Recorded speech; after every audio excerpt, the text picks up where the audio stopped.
Bonjour, je m'appelle Flore et je viens vous raconter comment je prends la vie dans mes bras. À travers quelques histoires, je vais vous présenter mon génie amoureux, le dialogue que j'entretiens en permanence avec les événements et les êtres que je rencontre et comment je reçois d'eux leur mystère et leur beauté et comment je peux vivre chaque journée comme si c'était la dernière, m'attachant à ressentir la force majestueuse présente au cœur des situations. Oui, pour moi, il y a une intensité extraordinaire qui se cache dans le quotidien, là, sous nos yeux. Et si j'habite un monde glacial et incohérent, où le cœur semble avoir été perdu, je sais lui rendre sa dimension généreuse, innocente et merveilleuse, grâce au miroir que je possède et dont je vais vous parler. Il est en effet tellement difficile de ne pas se passer à côté de sa vie. Nous ne vivons qu'une fois, hélas, avec beaucoup de souffrance et de douleur. Ayant perdu la spontanéité, la curiosité dans l'enfant, nous sommes engourdis, ressassant nos blessures indéfiniment sans jamais nous en libérer. Il faudrait nous y confronter, mais nous préférons les fuir. Nous en avons peur, alors que nous pourrions jouer avec. Mais il faudrait pour cela redevenir vivant et intense, percevoir l'intelligence des situations qui se présentent, en découvrir le génie, se passionner pour elles, se laisser bouleverser par la vie. Ne plus remettre au lendemain. Y aller tout de suite, oser l'impossible. Comment devenir amoureux de la vie? Les enfants connaissent ce secret. Où l'avons-nous perdu? Enfant, je notais sur la porte de la cuisine des phrases de philosophes, de poètes, afin d'élever les cœurs et de réveiller l'être par la poésie. Plus tard, durant mes études de graphiste, je réunissais les petits mots que les gens dans la rue m'avaient donnés en échange de poésie en sachet. Plus tard, hôtesse d'accueil dans une banque, j'écrivais des petites phrases sur des petits morceaux de papier que je froissais comme des pop-corn pour ceux qui n'avaient pas le moral. Plus tard encore, tenant un magasin de produits diététiques, je cachais des exercices de créativité dans mes paquets de céréales. En faisant cela, je ne savais pas ce que je faisais. Et pourtant, j'avançais inexorablement vers la découverte du miroir magique qui a changé ma vie et qui pourrait changer la vôtre. Oui, j'ai un cahier qui me permet d'accueillir et de prendre à bras le corps la vie qui palpite en moi. Avec lui, je peux nourrir de poésie l'instant et le transfigurer. De la discussion jaillit la lumière, dit le proverbe. Avec mon cahier, j'entre en dialogue avec ma vie, je l'accueille du dedans, du dehors. Je dialogue avec ce qu'elle me propose. La colère, ma main gauche, mon magasin, l'innocence, un oiseau, une facture, un désir, une maladie, un arbre, une peur, ma harpe, la mer, un poète célèbre, un désir, un dessin, un événement, une histoire. Je pars toujours de là où je suis. Et alors, un processus se met en route, authentique, qui conduit à aimer la vie. Je prends la vie dans mes bras, je prends la vie dans mon cahier. Je réveille ainsi une puissance sauvage et vaste qui renouvelle tout. Lorsque l'on aime, on ne peut faire autrement que créer. J'ose vivre légèrement et avec une immense profondeur. Je retrouve l'extraordinaire simplicité de l'origine grâce à mon cahier. C'est un cahier pour l'enfant amoureuse que je suis, qui souhaite apprendre de tout son cœur. Je l'appelle le cahier des possibles. Il m'ouvre le chemin de l'être, le chemin de l'émerveillement, de la générosité, de la grâce. C'est possible, là, au milieu du chaos de la vie. Comment je fais? Je prends mon cahier, des crayons de couleur, et puis je trace avec ma main gauche, et je me laisse aller. Puis je regarde, je rentre en résonance, et je me laisse surprendre et saisir par l'improbable. Et ça commence à devenir comme un conte. Je vais vous raconter comment, à partir d'un dessin main gauche, j'ai dessiné un avion et puis je suis montée dedans.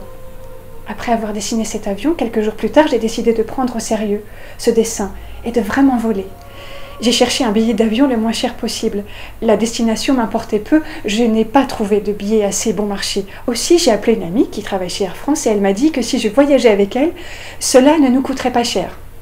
Nous sommes partis toutes les deux à l'aventure et je l'ai initiée dans l'avion au cahier des possibles. Nous avons passé un moment magique. À Dublin, nous avons fait du cahier dans un parc, dans un salon de thé, à l'hôtel et le lendemain de nouveau dans l'avion.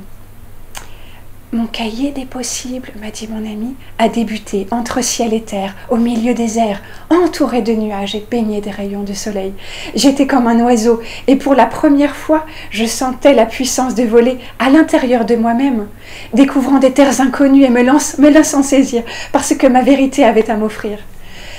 Comme vous voyez, je pars sans savoir où je vais, le cahier m'emmène et il réenchante le quotidien en y attirant la magie de l'univers. Il suffit d'une paire d'ailes, de 2 pages blanches. Et l'amour vient au rendez-vous. Avec mon cahier, je me prépare à sa venue. Je lui ouvre ma fenêtre. Le résultat vient tout seul, sans forcer. Il n'est pas désiré, il se manifeste. Il s'offre à mon esprit. Un jour, j'ai résolu une question en faisant un collage intuitif. Une autre fois, le cahier m'a aidé à guérir une blessure d'abandon. Écoutez comment. Je n'étais pas bien. Alors, j'ai dessiné ce que je ressentais afin d'être en contact intime avec cette émotion. J'ai dessiné un petit personnage, tout triste au milieu de la page. C'était l'émotion d'abandon. Alors, un autre personnage est arrivé dans mon dessin pour prendre soin de l'abandon. Cela a été miraculeux. Du coup, l'abandon a parlé et a libéré ses secrets. Le cahier a un pouvoir magique. Un jour, pensant à mon petit garçon qui était à l'hôpital pour une complication de la rougeole, je me suis mise à le dessiner allant mieux. Et sous mes crayons est sorti un arbre en or qui a régénéré complètement de ses rayons ses poumons malades. Il se passait vraiment quelque chose. Le cahier est aussi une lucarne qui permet de traverser le temps. Ainsi, quelqu'un m'a écrit depuis le passé la lettre que j'aurais voulu recevoir aujourd'hui. Et cela a réparé complètement notre relation. Car en fait, avec le cahier, on peut apprendre à mourir au passé et redevenir innocent. Chaque jour, on peut déposer quelque chose dans le cahier. La parole d'une personne, une phrase, une lecture, la contrariété d'un voisin, un événement qui nous a frappés. Et de le déposer fait qu'une suite advient, totalement inattendue, qui raconte une histoire révélatrice, qui me montre autre chose de la chose.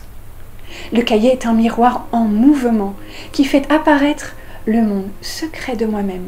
Et du coup, la vie est plus pétillante. Elle devient mystérieuse, occasion de découvertes bouleversantes.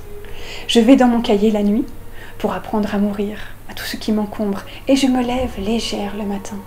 J'observe dans quelle émotion la journée s'est déroulée, des détails se présentent, je les dessine, j'en fais des collages et hop, les peurs s'évanouissent, les contrariétés se défont et les blessures s'effacent. Chaque jour est comme une page blanche. Comme vous voyez, j'ai l'air seule avec mon cahier. Bien non, puisque vous êtes là et que c'est à vous que je parle depuis le début. Que diriez-vous de venir me rejoindre dans cette magie de la page blanche? Y a-t-il quelque chose qui peut arriver qu'on ne sache pas encore? N'y a-t-il pas entre nous, ici, un espace vide non encore parcouru? Cet écran où vous me regardez est en fait un cahier. Tout peut y apparaître et nous surprendre. Mais savons-nous quoi? N'avez-vous pas envie d'entrer dans cet espace imaginaire où je me trouve et où il n'y a rien encore? Sinon peut-être ce que vous êtes en train de faire apparaître à l'instant? En effet, il n'y a rien de plus beau dans l'amour entre un homme et une femme que de ne rien savoir et de pouvoir tout recevoir. Le cahier des possibles, en fait, est un merveilleux outil pour aimer et je m'en sers à l'envi, plus encline que jamais à le partager.